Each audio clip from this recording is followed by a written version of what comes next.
చీల్చినా India కనపడాలి, ఏ గొంతు కోసినా India వినబడాలి. మేరా భారత్ మహాన్. అందరికీ 80వ భారతీయ స్వతంత్ర దినోత్సవ శుభాకాంక్షలు. ఈరోజు దేశం నలుమూలల యావత్ ప్రపంచంలోని భారతీయులు అందరూ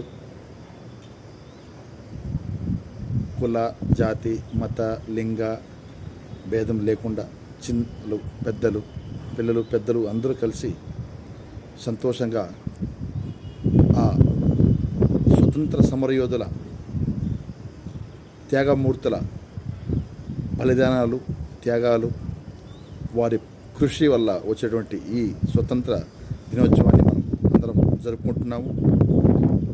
ఈ సందర్భంగా ప్రతి ఒక్కరూ దేశానికి, దేశ సార్వభౌమత్వానికి కట్టుబడి ఉంటూ ఆ మహానుభావులను గుర్తు తెచ్చుకొని వాళ్ళ త్యాగాలను, బలిదానాలను వ్యర్థం కానియకుండా ఎంతో ప్రపంచంలో అన్ని దేశాలలో ఉన్నతి చెందినటువంటి మన భారతదేశాన్ని మరింత ఉన్నతి కోసం పాటుపడుతున్నటువంటి మహానాయకులు, మహామహులు, వారికి మనందరం చేయూతనిస్తూ మనమంతా కృషి చేస్తూ మన దేశాన్ని, మన దేశ శాంతి భద్రతలను కాపాడుకుంటూ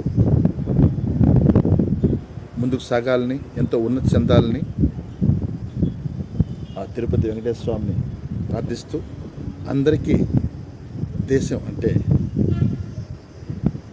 ఒక బాధ్యత కలిగి ఉండాలని, ఆ సద్బుద్ధి, ఆ బాధ్యత లేని కొంతమంది కూడా కలిగించాలని, దేశం అంటే మట్టి కాదై దేశం అంటే మనసులో అయినటువంటి మహానుభావుడి మాటలను గుర్తు తెచ్చుకుంటూ, సో మనమే దేశం, దేశం అంటేనే మనం. కాబట్టి మనమందరం బాధ్యతగా మెలిగామంటే దేశాన్ని మరింత ముందుకు తీసుకెళ్ళొచ్చు. ఈ సందర్భంగా మరొకసారి అందరికీ 80వ భారతీయ స్వతంత్ర దినోత్సవ శుభాకాంక్షలు తెలుపుతూ, భారతీయ సైనికులు అందరికీ వందనాలు. మరియు దేశం కోసం ప్రాణాలను అర్పించేటువంటి ఎందరో మహావీరులకు అందరికీ, సైనికులకు అందరికీ జోహార్లు అర్పించుకుంటూ జై హింద్. జాతీయ గీతం నాలుక మీద కాదు, నర నరాల్లో ఉండాలి. మన మధ్య ఎలాంటి బార్డర్స్ ఉండకూడదు.